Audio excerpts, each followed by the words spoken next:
Hi, I'm Sophie Foster, and welcome to Can We Talk About That? The new podcast produced by DASO in Ingamo Homes, the women's shelters in Oxford County, and the podcast where we break down gender-based violence and how it shows up in our everyday lives. In today's episode, I'll read a real-life example that someone has posted on Reddit and ask our participants and our guests to kind of unpack it with me as we explore what happens in the scenario, if it's abusive, if we can see certain aspects of gender-based violence within the story, just to give us a little bit of context and a real-life example of what it can look like. Before we get into today's episode, I just want to give a quick heads up that we are discussing a real-life example in this episode, and that could be triggering to some viewers or listeners. If anything comes up, please just take care of yourself. Feel free to pause, take breaks, maybe come back to this episode a little bit later. And if you or someone you know does need anything, please feel free to call the DASO crisis line. The toll-free number is 1-800-265-1938. It's open 24/7, it's confidential, and it's completely free.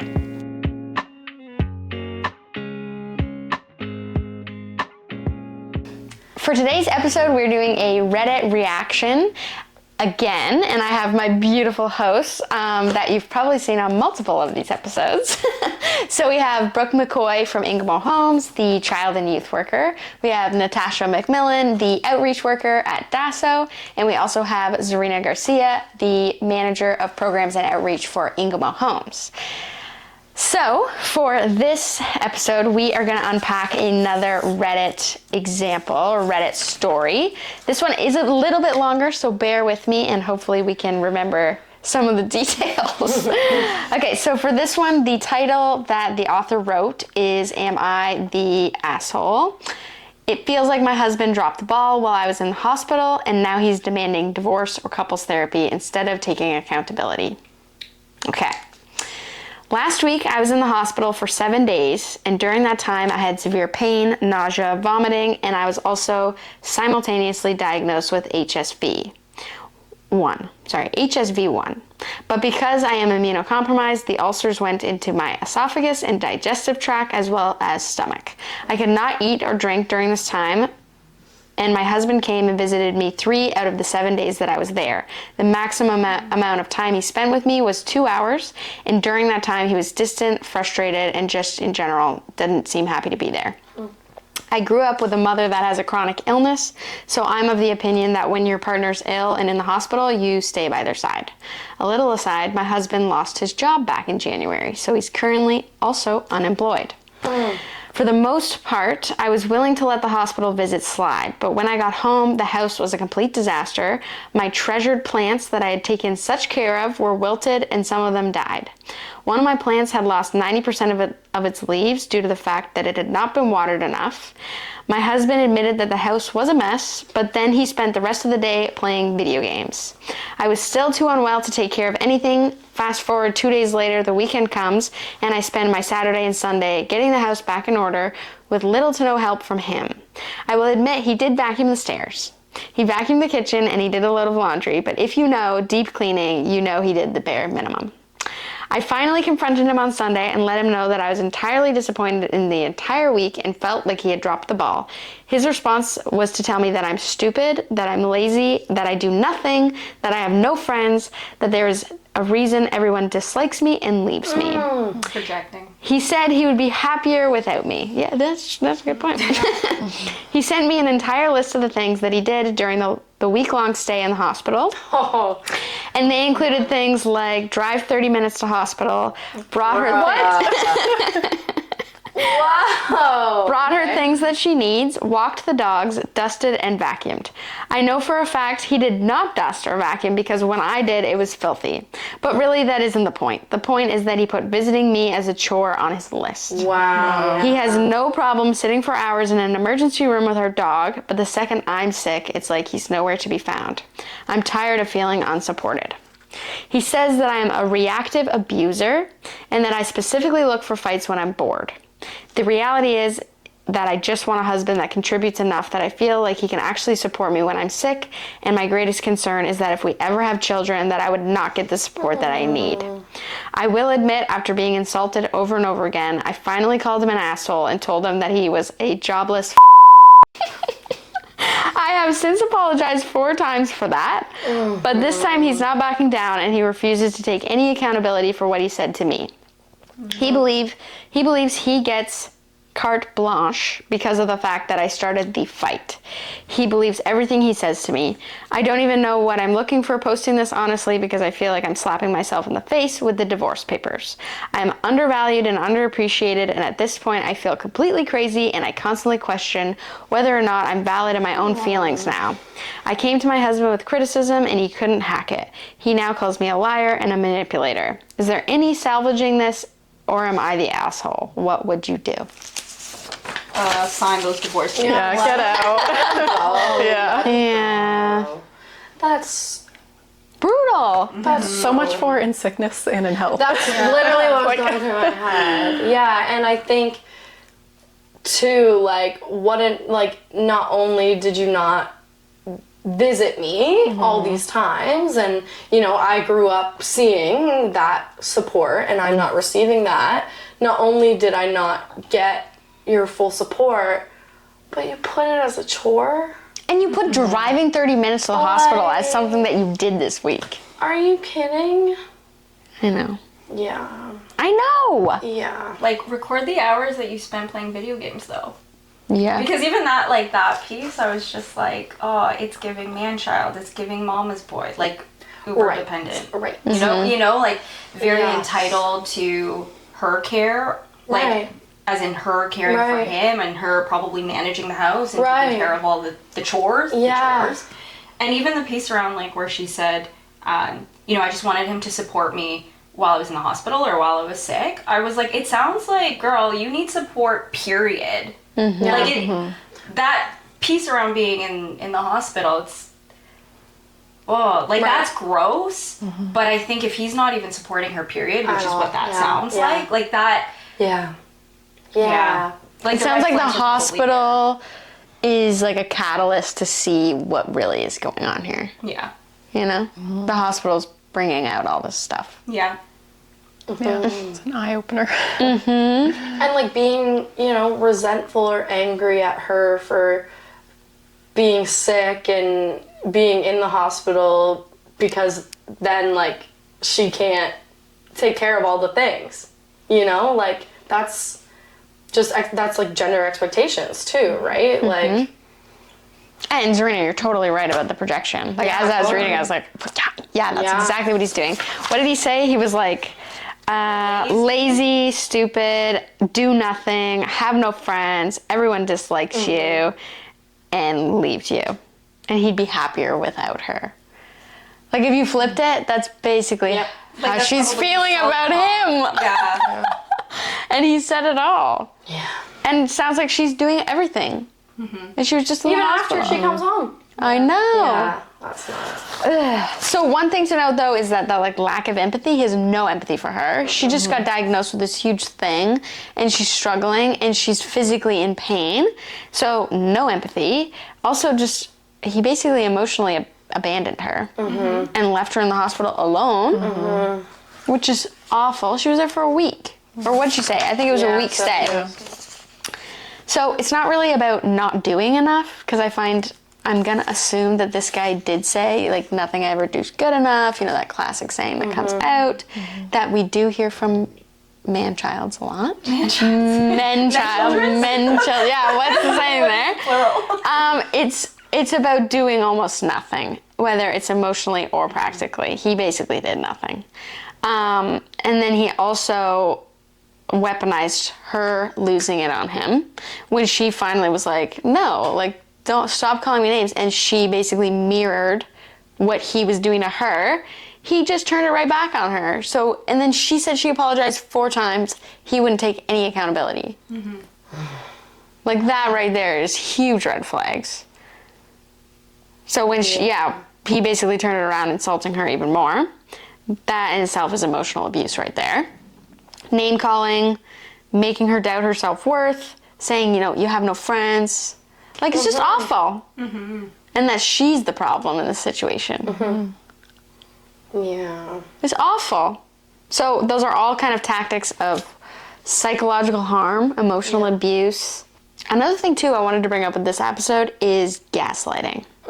He's basically like rewriting what's going on, like with all the name calling. Obviously the name calling is emotional abuse, but then also like the gaslighting comes in when he's rewriting it being like, you're the lazy one, you're the one who does nothing.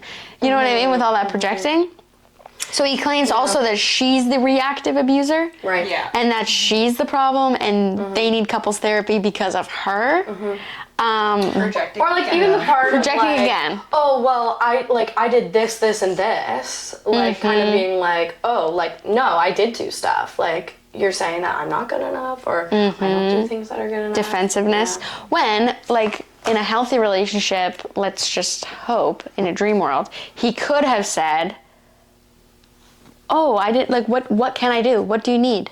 I know you're feeling unwell. You know, oh, you want me to dust? Okay, I'll go dust. Do you know what I mean? Not that she's the manager, Right. but if your partner's coming to you being like, hey, like, I don't feel like my needs are getting met, and I'm really sick, and I'm not doing well. You know what I mean? Yeah. Instead of getting defensive, you can be like, what do you need? How can I help? Yeah. Like, I'm not working right now, so I have the time.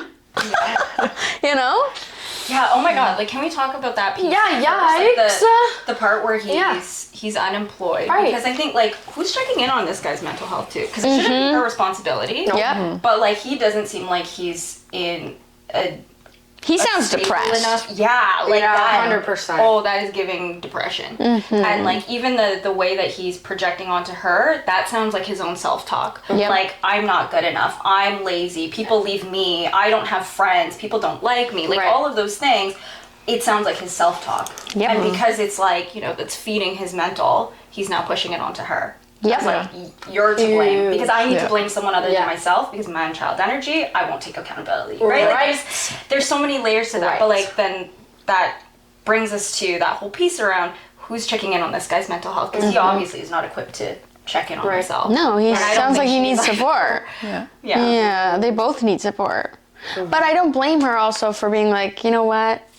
I'm kind of done. Yeah. Like, I'm done with this relationship. Yeah. But that doesn't mean, you know, that she still needs to find other support, and so does he. Right. It sounds Right. like he's going to need even more support because now he's lost his job, and now he's going to lose his wife, who sounds like she's kind of taking Hold care of everything him. up. Yep. So, Yep.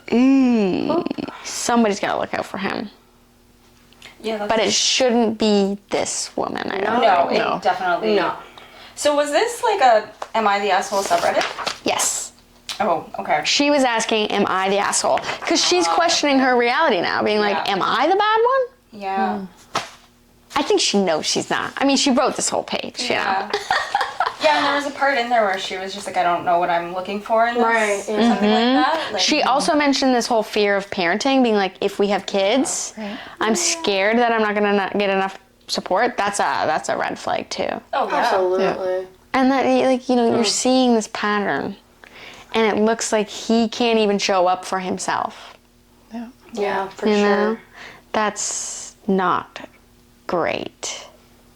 One more thing, too, that I'll point out is this cycle of apologizing and blame. So she brings up an issue, he gets mad, she gets mad, she has to apologize, he doesn't. And then over and over and over again. Oh my god, this was my life 2 years ago. Toxic masculinity, entitlement. Like the man, you know, just like, hey, I'd really like if you helped out around the house more. Rah, rah, rah, rah, rah. Okay, I'm sorry that I asked you to do that. Yep.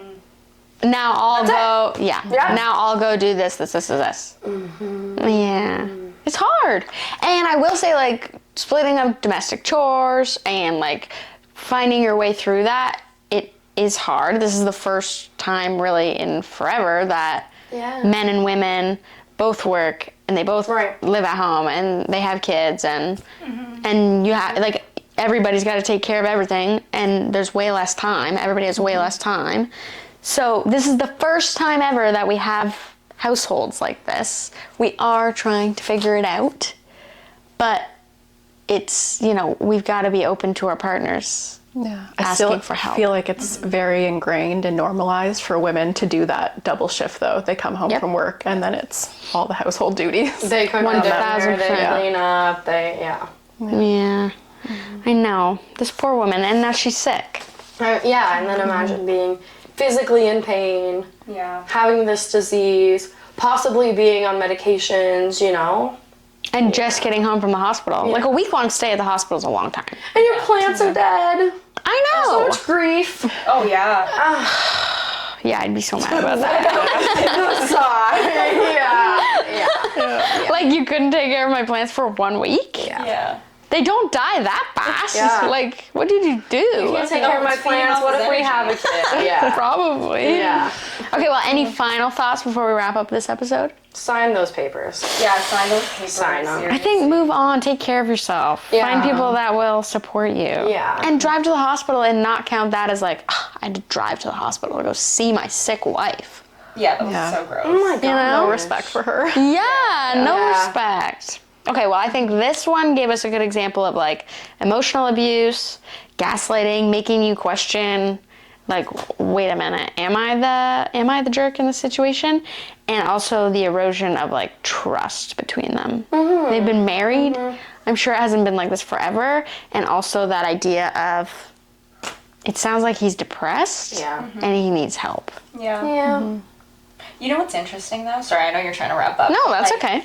That couples therapy was named, and I'm sure like maybe that could be helpful. I don't know, but it almost sounds like if he posed that as the ultimatum, it could be that he's like semi-aware of his own mental health and needs therapy and maybe knows that, but the stigma behind like men not getting therapy or men going to counseling is like a sign of weakness or a sign of like whatever. But if he's going to do it to save his her. marriage, that's then different. Then it's different. So it's almost like using his wife as a scapegoat for him getting the help that he actually needs.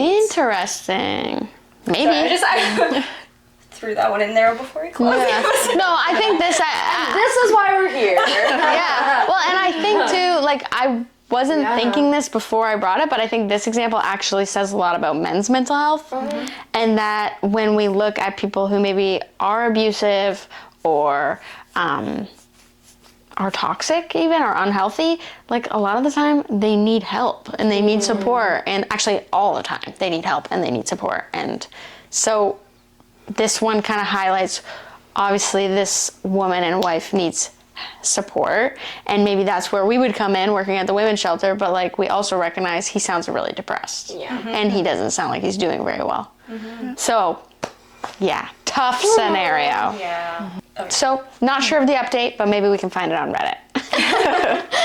Okay, well, we'll end the episode for today, and thank you so much for coming on. These are always really fun. I like them. Okay, well, we'll see you on our next episode. Bye. Thanks so much for listening to this episode of Can We Talk About That? A Reddit reactions episode I think is really helpful and gives a little bit more context to what gender-based violence can look like in an everyday situation and in an everyday relationship. Again, gender-based violence shows up in our friends, our family, and our neighbors' lives. It's not outsiders, it's the people that we love. We hope to see you in the next episode as we continue to unpack gender-based violence in our everyday lives.